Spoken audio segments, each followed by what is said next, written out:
You're listening to a Frequency Podcast Network production. There are a few reasons that nobody will forget the events of June 6th, 2021. First among those reasons is the initial shock and horror. It's being called a premeditated mass murder, the worst ever in London, Ontario's history. The second reason, though, is the outpouring of love and support for the decimated family and London, Ontario's Muslim community as a whole. They started at the site of the fatal attack, then walked more than 6 kilometers to the mosque where the family prayed. They carried with them the memory of 4 family members struck down by a driver police say was filled with hate for their faith. And the third reason comes this week as arguments begin in the trial of the accused murderer. This trial is important beyond reasons of simple justice.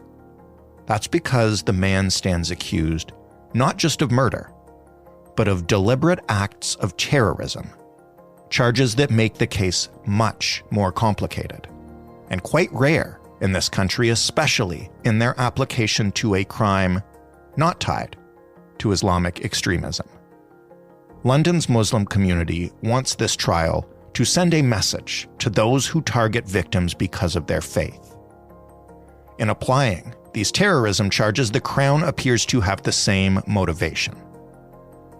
This trial will be watched closely, not just in the London community, but across the country. It may end up being the first trial in Canada to find that far-right, white supremacist hate is legally terrorism.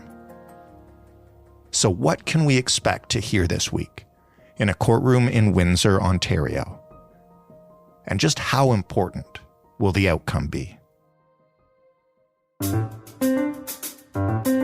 I'm Jordan Heath Rawlings. This is The Big Story. Wendy Gillis is a crime reporter for the Toronto Star. She looked ahead to the trial, which she will be covering. Hi, Wendy. Hi, thanks for having me.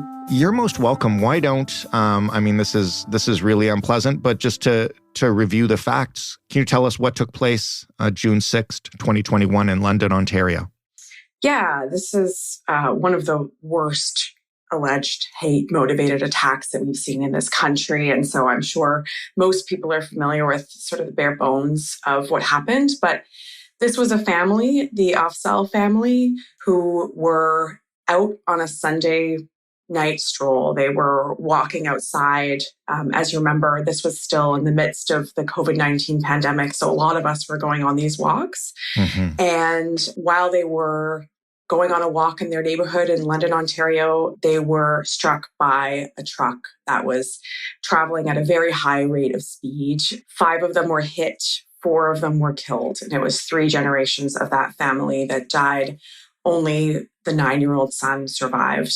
And obviously it was a horrific thing that happened. And it only became worse once we found out more about what was alleged, which was that this was a deliberate attack, that this was motivated by hate, according to the London police. And that was something that they said very quickly after this. So within 24 hours, we had someone who was arrested and charged and facing very serious allegations of first-degree murder. Mm-hmm. And very soon after, we know that prosecutors made additional allegations against the accused that this was motivated by terrorism.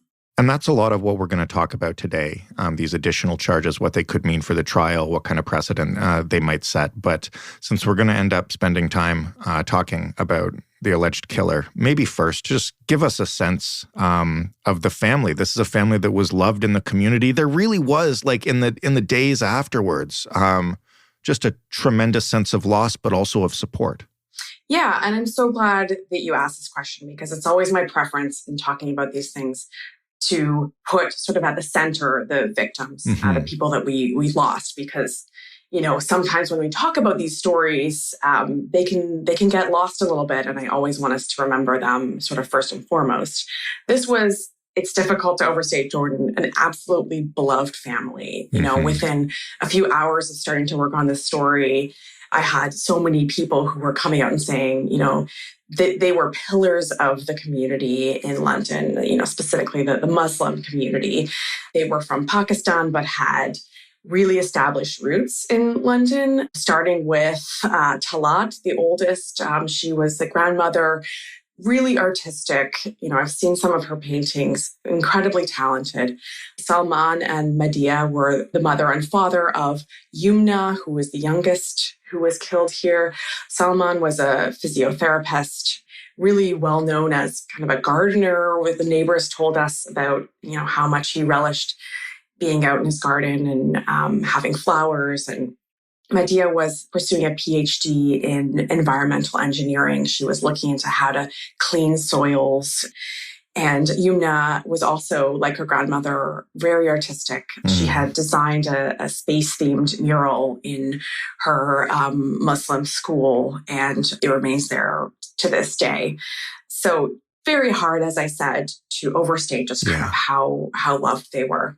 Right now, we're talking on a Friday afternoon. People are hearing this episode on Monday morning. Where does the case stand right now in the courts, and what will be happening this week? Yeah, so this has been moved to Windsor, I should say, because, you know, obviously it happened in London, and a decision was made to move the trial to Windsor, which is about 2 hours away from London. The reasons for that move can't be reported right now. They are under a publication ban. But in general, we do know that sometimes trials are moved because a selection is going to happen of jurors, and to get the most impartial jurors possible, which of course we want in a trial, sometimes trials are moved. So that jury selection happened this past week, which means now that the trial can begin in earnest. So Monday, we will start to get a sense of what this case is about. We will really hear more about what the prosecution is alleging, you know, more about what the defense strategy is, perhaps, and so much more about, you know, how this allegedly came to be and what the allegations are against Nathaniel Veltman, who is the accused in this case. We know that the trial is expected to last around 3 months. It's been sort of said that it'll be, you know, 12 to 14 weeks. And so we really are in this for the long haul. And that length suggests that there's going to be just a huge wealth of evidence that's coming forward. Maybe just to set us up before we do get more information and more evidence, what do we know about Veltman, and what specifically is he charged with? You mentioned terrorism is in play here. Yes. So Nathaniel Veltman, who is now 22 years old, you know, lived in the London area at the time, originally from a small town called Strathroy. He is charged with 4 counts of first-degree murder. He's also charged with 1 count of attempted murder for the injuries that I mentioned at the top to the 9-year-old boy who is the lone survivor here. And what happened a few days after those initial charges were laid was that federal prosecutors laid terror enhancements onto those charges. So what that means is that they're alleging not only that Nathaniel Veltman planned deliberate murder, but that it was motivated by a terrorist intent. Basically, that means that they are alleging that there was a motive behind this that was either political, religious, or ideological, and that there was an intent to strike fear into the public with this act. What are the implications of those charges for the prosecution and their case? Because these, as I understand them, are pretty unusual in Canada. Yeah, just to lay the groundwork a little bit, these terror enhancements came about after the 9/11 terror attacks. And we really, until recently, only seen them laid in cases of alleged Islamic extremism. So think of Al-Qaeda or ISIS-related allegations. And I know, having spoken to some experts in this field, that essentially, it's easier to make a case when you are alleging that someone is connected to a fairly well-known terrorist group like ISIS. And so up until very recently, we'd really only seen these type of allegations related to terrorism used against that kind of activity. Right. It's not until more recently that we've seen that sort of definition of terrorism expand. And so just as one example, in Toronto, we've recently had a case that involved a youth who was charged in connection to a stabbing in a massage parlor, a fatal stabbing. And a judge recently found that that was an act of terrorism because that youth was motivated by the incel ideology, which is basically a misogynistic ideology that's connected to sort of a right-wing idea around hatred of women and a celebration of violence against them. And so we are starting to see a broadening of the definition of terrorism. And certainly this case is going to be sort of central in terms of testing that. What will prosecutors have to do to prove this that they wouldn't have to do in a regular situation, or even if the accused was connected, as you mentioned, to an actual known terror group? Like, I imagine this stuff is kind of pretty tricky to prove beyond the shadow of a doubt. Yeah, you're absolutely right, Jordan. So essentially, prosecutors are not just going to have to prove guilt in a case, which is usually, what they have to do. They have to show that there was a motivation behind it and that there was an intention behind it. And that can be really challenging. But that is, as I said, what they have to do to prove terrorism, that it was motivated by religion, politics, or ideology, and then that it intended to strike fear or intimidate a segment of the population. And so to be able to do that, we might see the type of evidence we're not used to seeing in a trial. That might be something like online activity or anything that can kind of show a motive and a thinking, an ideology, which is, what they are trying to prove here. Have you spoken to people in the community in the lead up to this trial now? And what are they looking for? Like, on one hand, they might want to see justice served. On the other hand, it must be pretty traumatizing to have all of this come back 2 years later. Yeah, I think that's a really good point. I have talked to several people within London's Muslim community in the lead up to this trial. Obviously, yes, there is a great amount of interest. There's a great amount of hope that there will be an ending here that can bring some measure of justice, although that's such a hard thing to even think about.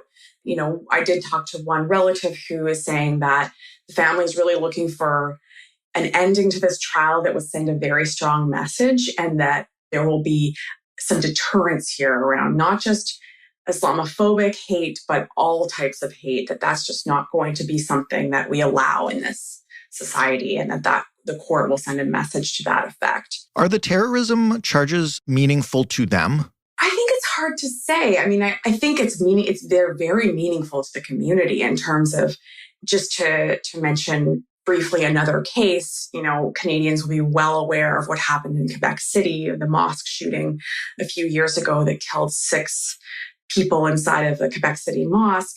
We know a lot more about what happened there. It was motivated by white supremacist ideology, but we did not see terrorism charges laid there. And that was hugely hurtful to, many members of the Muslim community, in part because of what I was saying before about how, there really only was one type of terrorist activity that was deemed to be something that merited this type of court treatment. Right. And so obviously, it's incredibly symbolic to have them laid here in a similar, what's alleged to be a very similar case. Is that the precedent at stake here? Because we've covered on this podcast over the past couple of years, the rise in hate attacks, especially from, a white supremacist ideology. And is this maybe the first step towards bringing some extra weight to those crimes that are committed? I think so. I mean, I think what is challenging is that this may not necessarily result in any additional sentencing. So this is, just to explain that for a second, a case involving first-degree murder. And so if there is a conviction on that count, it's already an automatic life sentence with no chance of parole for 25 years. Right. And so it is in some ways a bit more symbolic, but we will, have the airing of the prosecution's allegations here, which for the first time will have a trial on whether, this alleged activity constitutes terrorism in this country. And I think that is incredibly powerful, and it's going to be an important precedent to set moving forward, for sure. I want to ask you, and you may not know much about this yet because obviously the arguments haven't begun, but what kind of testimony we might hear in an attempt to prove that he was ideologically motivated? Like, what kinds of witnesses might be called? What kinds of evidence might we hear in an attempt to prove that? Yeah, we'll certainly get a better lay of the land, I expect, on Monday in terms of, what we can expect from the prosecution's case, who is going to be called, what, if any, expert witnesses we might hear from. Certainly, it's very typical to have, direct witnesses who may have been at the scene, obviously police witnesses, investigators that are involved. That's pretty typical in a criminal trial. Beyond that, it's anyone's guess in terms of sort of what we're going to hear and who we're going to hear from. Certainly, there's a lot of conjecture about, like I say, possible expert witnesses being called in to talk about, ideology. Beyond that, it's very hard to say, Jordan, in part because, as I say, this is a trial that is, the first of its kind in some ways. We haven't really seen this play out in court before. And like I say, it's probably, that we can tell from the length of the trial that there's going to be a lot of evidence. We just don't quite know what that looks like yet. I just want to ask, because we've mentioned them sort of simultaneously the entire time, the first-degree murder charges and the terrorism charges. Does that mean that if he's not convicted of terrorism, he can still be convicted of first-degree murder? Like, how do they break these down? Yes, you're correct there. So the prosecutors can make their case that this was motivated by some terrorist ideology. If the jury is not convinced of that, they can still find Nathaniel Veltman guilty of first-degree murder or attempted murder without that terror enhancement laid on top. And so we don't know really which way this is going to go. Certainly that added onus that's been put on prosecutors that I've written about, other media have written about, that's attracted a lot of attention, in part because, as I said, this is unusual, it's unprecedented, but ultimately it could just be another first-degree murder case where there's a finding of guilt, but there isn't the additional element of terrorism if the jury is not convinced that it met that threshold to prove it. We've spent most of our time so far talking about, how to prove intent and ideological motivation. But since these charges can be separate, is there anything that the trial could answer that we don't know yet about the attack itself and, what happened around it? Certainly we'll find out more about the actual incident. As I was saying earlier, usually there'll be witnesses, police witnesses, people who saw it with their own eyes, who will be called to give evidence. And we haven't had a really good sense of exactly what happened. It's been described in pretty basic terms. So in some ways, yes, we'll find out more about the actual incident itself. Because as you say, that is something that can be very separate. The accused in this case, did he do what they allege at the very basic? That does need to be proven. Last question. You're heading to Windsor to cover this trial. How do you feel? What are you expecting? This is a big one.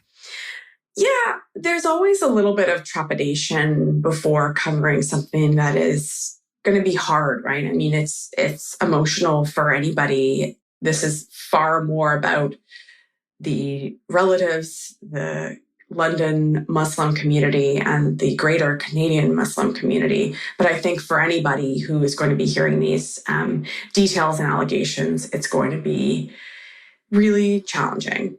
I will say, for me, I think it's incredibly important to cover these cases pretty extensively because we need to understand what happened. I fundamentally believe that the airing of the facts in this case will need to be done in a really thorough manner. And I do feel privileged to be able to do that because I think it's incredibly important.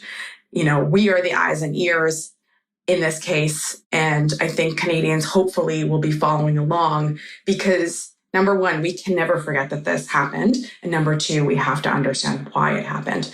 And so I think hopefully, this trial will give some measure of information that can help us understand what exactly went wrong. And, I talked about justice earlier. To some extent, getting some basic information about what happened, what's alleged, that's a measure of justice in some ways. And then from there, we move forward. Wendy, thank you so much for this. Good luck at the trial, and it'll be really interesting to watch. Thanks very much for having me. Wendy Gillis, reporting in the Toronto Star. That was The Big Story. For more, you can head to thebigstorypodcast.ca. You can offer us any feedback that you have by finding us on Twitter at thebigstoryfpn, by sending us an email at hello@thebigstorypodcast.ca, or by picking up the phone and calling us 416-935-5935. We've gotten some amazing story ideas from listeners this week. We put them on our sched. We're looking for the right people to talk to. If you've got a question you think we could help explore or answer, please get in touch with us. You can find The Big Story everywhere you get podcasts, absolutely everywhere. And if your app lets you do it, make sure you rate, review, like, follow, subscribe, recommend, whatever it is. The more you share this show, the more listeners we get, the longer we'll be here telling big stories. Thanks for listening. I'm Jordan Heath Rawlings. We'll talk tomorrow.